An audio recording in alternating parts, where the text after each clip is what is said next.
রাত যখন হয়ে গেছে, মধ্যরাত, ভাগবত পাঠ শেষ, সবাই আপন ঘরে চলে গেল। আর তিনি নদীর ধারে এসে পার করো বলে চিৎকার করছে। বৃদ্ধা মা যখন কাঁদছে, পারে বসে, পাড়ের ঘাটে বসে, একজন ছোট্ট বালক অর্থাৎ ভগবান বালক রূপে একটা তরী নিয়ে এসে দাঁড়িয়েছে। বুড়িমা, ও বুড়িমা, তুমি পার হবে বুঝি? হ্যাঁ রে বাবা, আমি পার হব। ওঠো ওঠো, এই দেখো আমি তরী এনেছি, নৌকায় ওঠো। নৌকায় উঠেছে। নৌকায় যখন পার হচ্ছে তখন জিজ্ঞাসা করছে বুড়িমা, হ্যাঁ রে খোকা, তোকে তো কোনোদিন আমি দেখিনি। প্রতিদিন আমি পার হই ঠিকই, এত রাত্রে তো কোনোদিন আমি আসিনি। তুই বুঝি রাত্রিবেলা পার করিস? বুড়িমা, না না, আমি পার টার করি না। তাহলে আজ যে আমায় পার করে নিয়ে যাচ্ছিস? ও বুড়িমা শোনো, প্রতিদিন যিনি পার করে আমি তার ছেলে। তুমি যখন পার করে দাও বলে চিৎকার করছিলে, আমি হঠাৎ আমার ঘুম ভেঙে গেল, দেখলাম বাবা পাশে ঘুমিয়ে আছে, তাহলে আমিই যাই পারটা করে দিই, তাই আমি এসেছি। যাক, খুব ভালো করেছিস। প্রতিদিন রাত্রে ভাগবত শেষ হলে ওই ছোট্ট বালক রূপে ভগবান বুড়িমাকে পার করে নিয়ে যায়। তিনি তো আর এত ভিতরের ঘটনা জানে না মা, যে কে এসেছেন তার কাছে। প্রতিদিন পার হয়। একদিন গুরুদেব জিজ্ঞাসা করছে, মা, আমি জানি তোর ঘর নদীর ওই পারে, তুই প্রতিদিন ভাগবত শেষ করে মধ্যরাত্রে পার হয়ে যাস, তোকে পার করে দিই। কে পার করে? গুরুদেব। ওই যে মাঝি আছে না, ওই মাঝির একটা ছেলে আছে, সেই প্রতিদিন রাত্রে আমাকে পার করে নিয়ে যায়। মাঝির ছেলে? ওকে তো আমি চিনি, ও তো আমারই শিষ্য। ওর তো কোনো সন্তান নেই। সন্তান নেই? তাহলে আমাকে কে পার করে নিয়ে যায়?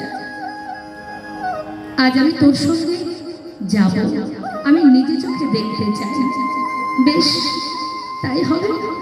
ঠিক মধ্যরাতে গুরুদেব শিষ্যের হাত ধরে গেছে, দাঁড়ে গিয়ে তীরে গিয়ে ডাকছে, মাঝিকে ডাকছে, পার করে দাও, পার করে দাও। আবার বালক রূপে ভগবান নৌকা নিয়ে তীরে এসে দাঁড়িয়েছে। বুড়িমা, এই দেখো এসেছি, ওঠো। যেই না নৌকায় উঠেছে, পাশে তাকিয়ে দেখছে গুরুদেব। গুরুদেব ওঠেনি।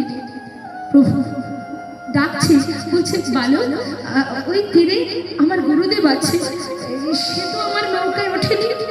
তখন বালক বললেন, কি করে উঠবে সে?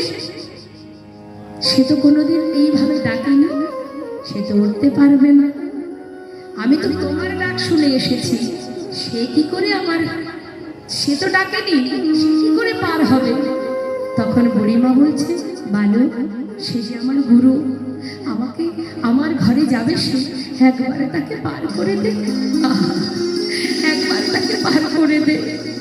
বেশ, তুমি যদি তার হাত ধরো তবেই সে পার হতে পারবে। যেই না বুড়িমা তার হাতটা ধরেছে, হাত ধরে তাকে নৌকায় তুলেছে, মা, নৌকায় তোলা মাত্রই সেই গুরুদেব দেখছে ছোট্ট বালক রূপ দর্শন করলেন। দর্শন করবা মাত্রই সে চিনতে পারলেন আর কেউ নয়, অনাদি আদি গোবিন্দ। শিষ্যের হাত ধরে গুরুদেবের দর্শন হলো। তাই মাগো, ভক্তি ভরে যদি কেউ ভগবানকে ভালোবাসে, তাকে পার করে নিয়ে যান আমার গোবিন্দ, পারের কান্ডারি।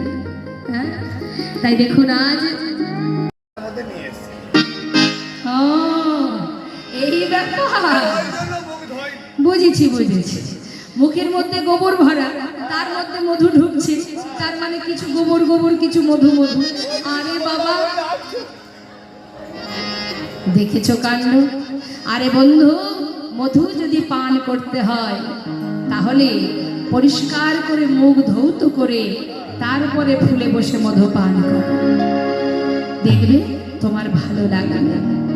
গবরে বোকা বন্ধুর কথা মতো এই জন্য সাধু সঙ্গ করতে হয় মা, হতে চলল। মৌমাছি দেখছে বন্ধু তো এখনো উঠে এলো না, সে কোন ফুলে বসে মধু পান করছে, চিৎকার করে রাখছে, বন্ধু বন্ধু উঠে এসো, ওই দেখো সূর্য অস্ত যায়,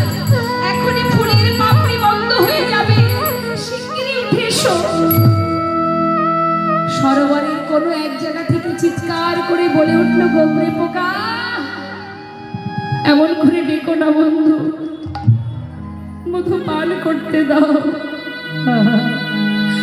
জীবনে কোনোদিন এমন স্বাদ আমি পাইনি।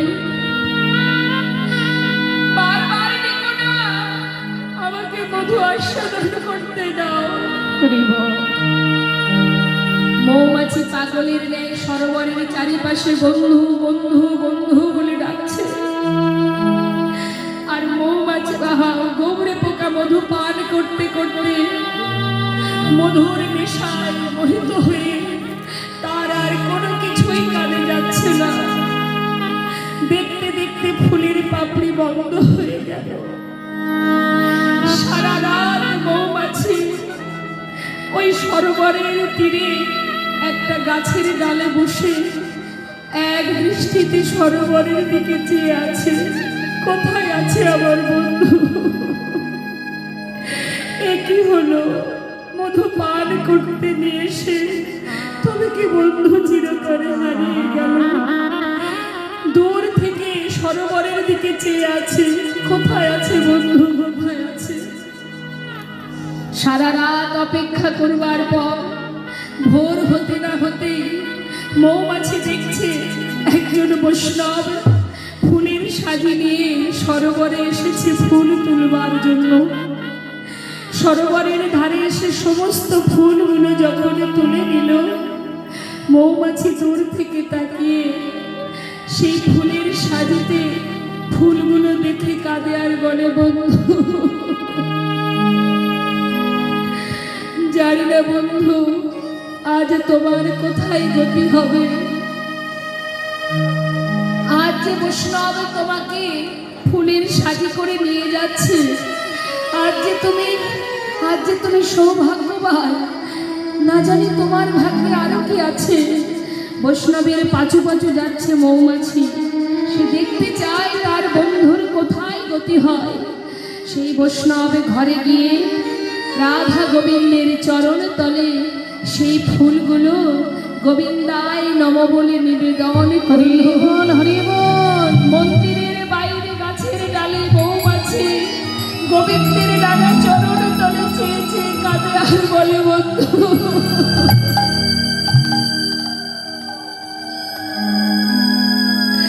তুমি তো মুক্তি পেলে, উদ্ধার হয়ে গেলে। সারা জীবন মধু পান করে আমি তো কোনোদিন গোবিন্দ চরণ পেলাম না। এক দৃষ্টিতে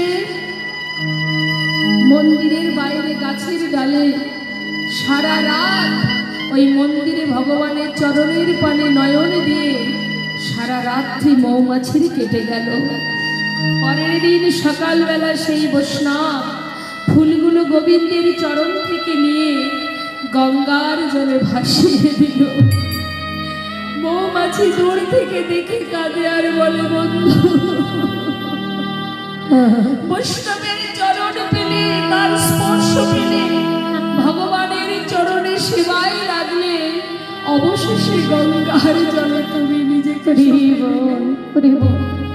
তুমি উদ্ধার হলে বন্ধু। সারা জীবন মধু পান করেছি ঠিকই, কিন্তু তোমার মতো নিষ্ঠা ভরে ভক্তি ভরে কোনোদিন মধু পান করিনি। তাই তো গোবিন্দের কৃপা পাওয়া